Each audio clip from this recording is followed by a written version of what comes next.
Hello, and welcome to this edition of the Chamber Buzz, brought to you by the Rocky Mount Area Chamber of Commerce and sponsored by our chairman, Roger G. Taylor, and with Roger G. Taylor and Associates. My name is David Joyner. I'll be your host for this broadcast. I am the Assistant General Manager for the DoubleTree by Hilton, the Comfort Inn by Choice, and the Gateway Convention Center, and I also have the pleasure of serving as the Vice Chairman for Economic Development for the Rocky Mount Area Chamber of Commerce. Today we have an exciting show talking about something that's very important for North Carolina and especially our communities, and that's dealing with the food deserts that we have across the country and in North Carolina especially. And I'm joined right now with Mr. Larry Russell, who is the CEO of the Rocky Mount Housing Authority, and he's going to talk about an initiative they have with the community gardens that's underway in partnership also with Reverend Joyner and the Kanita Family Life Center. Mr. Russell, how are you? I'm glad to be here. Thank you for being here. Kind of tell us about the community gardens and get people up to speed as far as what that is and why you felt it was important for you all to be involved in it. Well, this is our third year doing a community garden. We have one at our two larger sites. Okay, where are? Of public housing, which is West End Terrace and Weeks Armstrong Homes. Okay. This year we have a number of residents that are participating. Anywhere from 8 to 10 residents are participating. They actually work the gardens itself. And these are the residents that live in the public housing. Correct. Oh, nice. And what kind of made you all want to do this community garden? Why did you feel it was necessary? Well, the trend now is healthy living, healthy eating. And actually about 15 plus years ago, we had gardens. And we're starting it back up now, particularly to get residents working together. Okay. And for a good cause. And a good cause is having a healthy body. Absolutely. And we see all throughout North Carolina, and especially, unfortunately, in eastern North Carolina, the high rates of obesity, high rates of people not being able to get access to healthy food, and the education on why it's important for them to eat healthy food. How does that correlate into you feeling like that makes your neighborhood more sustainable and the people in the neighborhood more vibrant? Well, the long-term goal is to actually have a community garden co-op. Okay. And with that, hopefully we can look more seriously at that in 2016, setting it up where the residents would actually run the program. Wow. They would generate a revenue, hopefully to expand the idea to other housing authorities across the state as well. So we're excited about that. So are there other housing authorities in the state doing this? They may have community gardens, but I'm not aware of anyone having a co-op.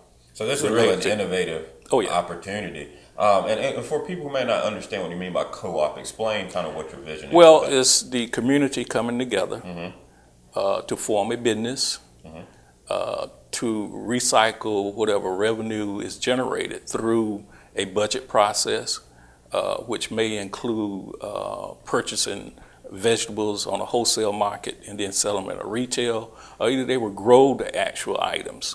So it's a business. Yeah, and they share the profit. And then, so they would share it within the members. So how would, I guess logistically, walk me through who gets in the neighborhood can be a part of the garden, who gets to work, and what's the process, I guess? Anyone coming out to volunteer some time working in the garden, they're part of the process. Okay. And of course, if revenue is generated, then it's shared. Okay. Yeah. So it's just evenly split among the members. Right. Have you seen currently a lot of engagement from residents in the neighborhood with the current garden? Yeah, as I stated earlier, we're now beginning to see more residents come out to help us with this process. In fact, we're doing a garden contest this year. Oh, really? And there are different categories that, one of the categories is that if they have a significant number of residents participating in the garden program, there's a first prize. Okay. That's $100. Second prize is $40. So it's a win-win situation for the residents. Everyone wins something. So who's competing? West End Terrace against Weeks Armstrong. Oh, okay. Yeah.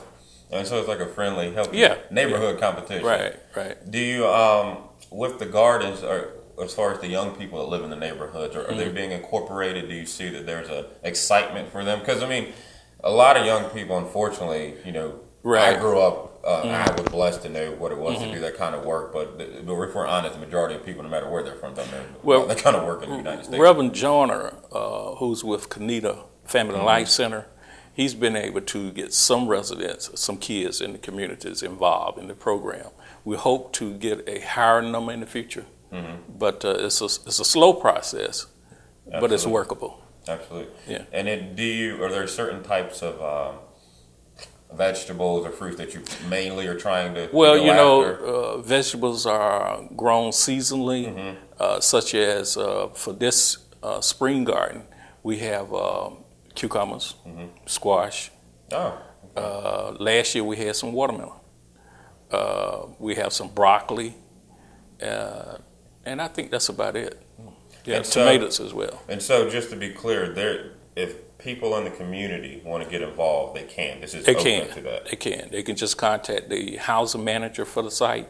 Who is? For West End Terrace, that would be Ann Harris, Okay. and for Wheats Armstrong, that would be Hope Phillips. Wow. And this is really fascinating. I mean, honestly, to see the last interview I did with you, to hear all the work that the Rocky Mountain Housing Authority does that I think people are unaware of. And, Right. and we were excited to kind of educate the community on that. But then now to know that you're also doing this innovative work around community gardens, that's really a lot on your plate. But do you feel that makes a better community? Is that what the approach was? It makes a better community. We're not about just brick and mortar anymore. So we try to get our residents, youth as well as adults, involved in various programs. And we've been doing this over the years. Wow. Because it's really about sustainability and human development, it sounds like. Yeah. We've had Girl Scout, Boy Scouts in the past. Really? I'm just trying to get more back into that now. Absolutely. Yeah. And what's the impact on the community itself is? The impact, well, less crime. Okay. No, absolutely. Right. I firmly believe that if you can get programs for the youth and for adults, that will help reduce crime in the community. No, I completely agree with Right. you. You can't, policemen always say you Right. can't arrest away, Right. crime rate. And what you're doing is really, I want to just tell you, innovative. Mm-hmm. And it also has an economic factor that I think is extremely beneficial Right. to our community. So we're going to, on the next session, have one of your partners, a friend of the community, Reverend Joyner, Okay. with the Kennealy Family Life Center. We'll be right back after this message with more for the Rocky Mount Area Chamber Buzz.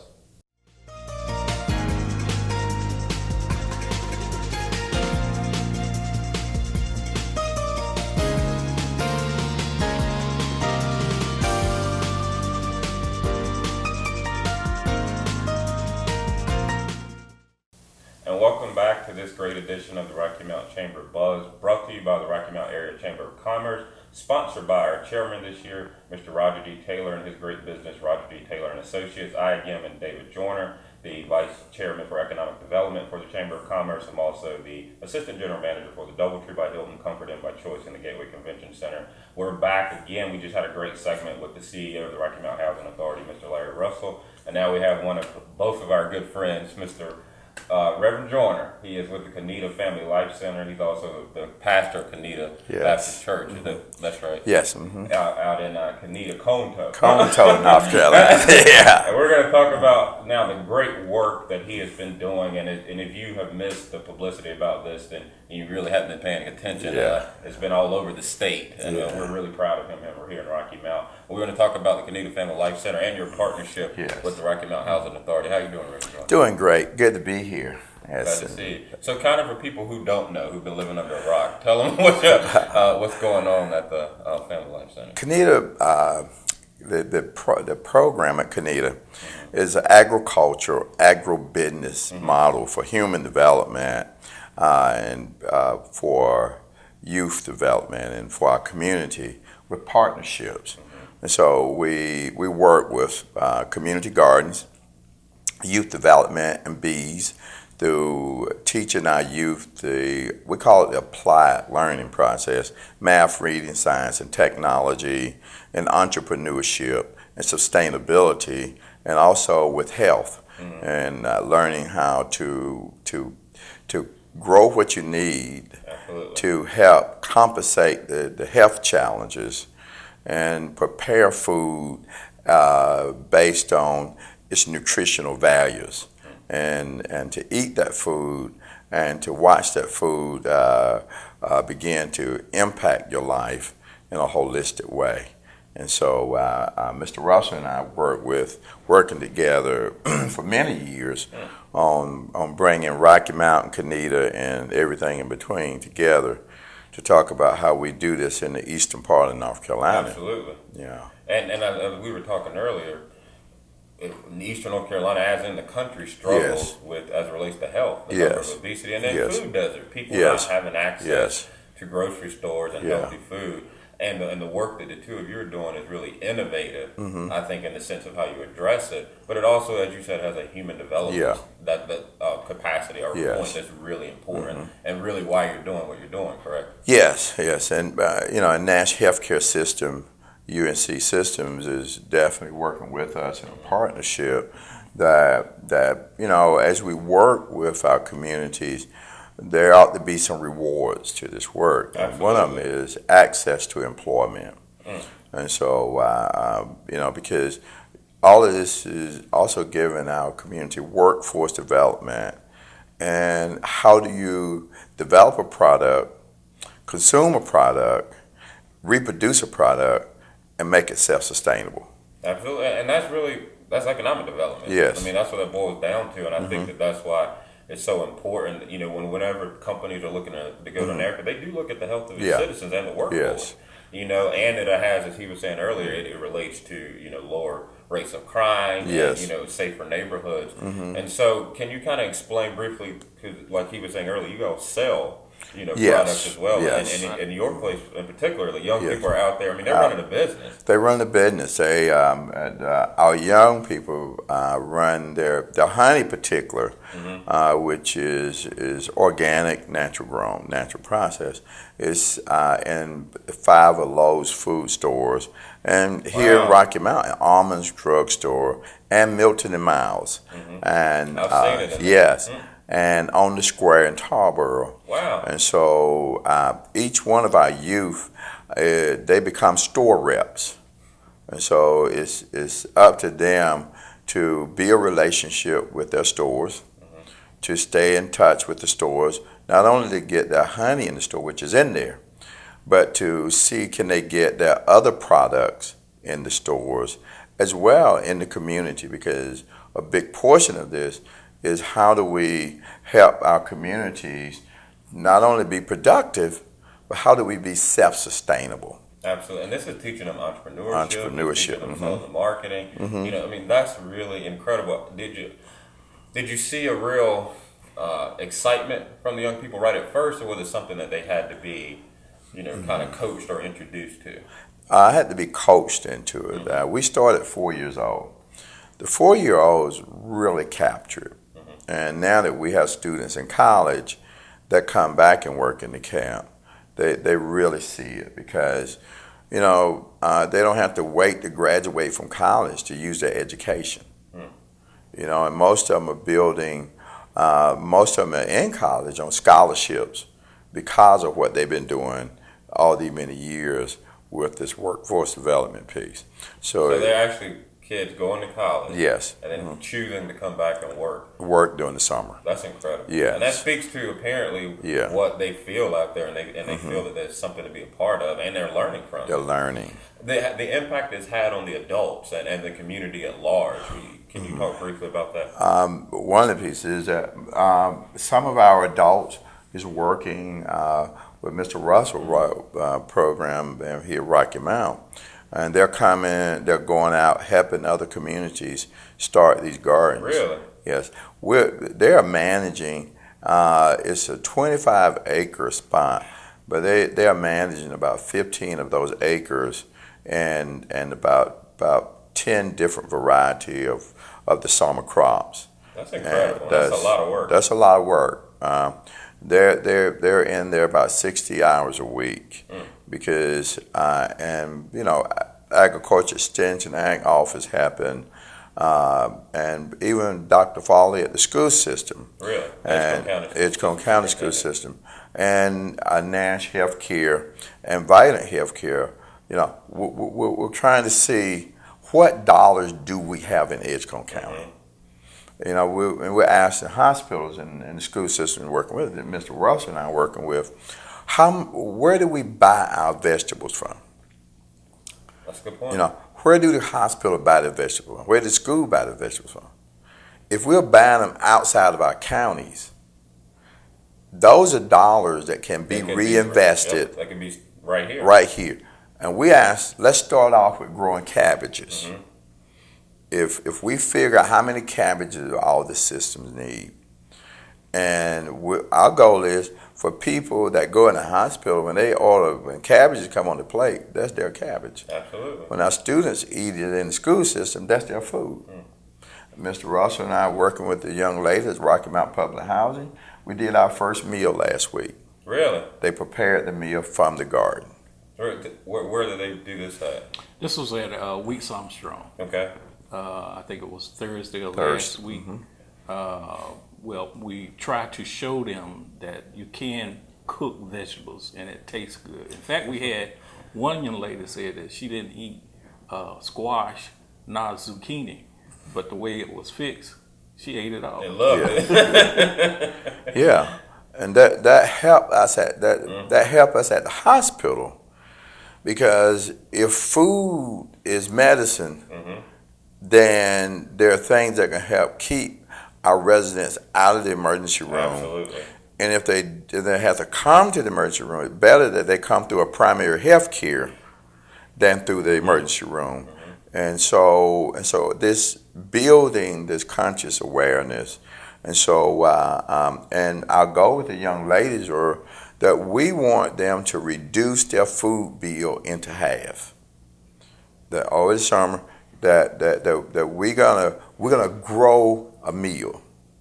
What do you love to eat? We're gonna grow it. And so, and we're gonna get into like the mint teas and the other types of drinks that you drink that can have a health value to it. Absolutely. Well, and this is really a lost art. Yes. That you're reintroducing to a generation. Yes. You know, people, but again, it has such an incredible impact because there are a lot of people in our community, and especially more so as you go east and even in the western part of the state, who don't have access to healthy food. You know, so their only choices are usually things that are cheap and not healthy for That's them. it. But the economic piece of it, to have a community where our neighborhoods and our young people are growing and working their own food, but also learning how to sell it and put it for the market, and then have the businesses and other institutions who buy food to invest in dollars in their own community. I mean, that has an impact across a whole lot of different levels. Yes. You know, that's the thing. So we figure out what dollars are presently in our two counties. You know, how do we hold on to those dollars and reinvest them? And the opportunities to go down this road there's significant opportunities out there. Yes. That they can have some real long lasting impacts. Real long lasting. We're starting out with the cabbage. You know, it's a good spring, fall crop. It's popular vegetable. It's an easy grow, easy harvest. Well, how can, before we have to go, how can people get involved? The frustrating thing sometimes is, doing the work I've been doing with the chamber and other organizations, you'll hear stuff that is so great like this, and then you'll find out how many people just don't get involved. But usually are the same individuals who say we need to do things. Yeah. So this is really giving people an opportunity. So how can people be involved in it at several levels? I think that calling Larry at Rocky Mount Public Housing, as well as myself at the Coneta Family Life Center, and we are working presently with faith-based. And the good thing about it is not just one faith base. It's a group of. It's a group. We have different faiths. Jehovah's Witness, Muslim. Minister Muhammad ran our summer camp for us. Really? Is really kind of integrating this process, and we're really talking about human development. Absolutely. And so we it's new. We have some pains and some struggles. Absolutely. But that's that comes with anything. That comes with anything. New or change. Yes. But the main thing is people can be involved. Yeah. Businesses can be involved. People can send their young people to be involved. Definitely sending young people. They love it. We have 21 faith bases working with us to set these projects up. 21 different faith bases. Yes. And there's opportunities because we have, I just saw a number of 200 churches. and There's a lot of churches here. You know, Yeah. so it's a lot. All of them should be a part of this. And what if all of us collectively was in human development? Absolutely, because that's what matters at the end of the day. That's what matters at the end of the day. That our students, our families are human developed and sustainable. Absolutely. Well, I want to thank you, Mr. Russell. I want to thank you, Reverend Joyner, for Yes. all the work that you all are doing behind the scenes Yes. and the way you are innovatively getting your organizations to do something that's really going to have an impact and continue to put Rocky Mount and the area at large, you know, really on the map for some Yes. incredible and innovative things that are affecting the development of the human beings in this area. I appreciate it. The Rocky Mountain Chamber thanks you, and we thank all of you for tuning into this broadcast. Again, there's opportunities for you to get involved, so please reach out to the Rocky Mountain Housing Authority or the Kanita Family Life Center, because there is no excuse why, with a community with as many beautiful and wonderful people as we have, that we don't have more people involved in this program. And after the taping, I have a gift for you. Okay. Some cucumbers from the garden. Oh, there you go. There you go. Well, again, I'm David Joyner with the Rocky Mountain Area Chamber of Commerce, and I want to thank everyone for tuning in. Please get involved with the chamber. Go online, www.rockymountaintchamber.org. Thank you, Roger Taylor, for sponsoring this broadcast. And remember, National Edgecombe County is here to success.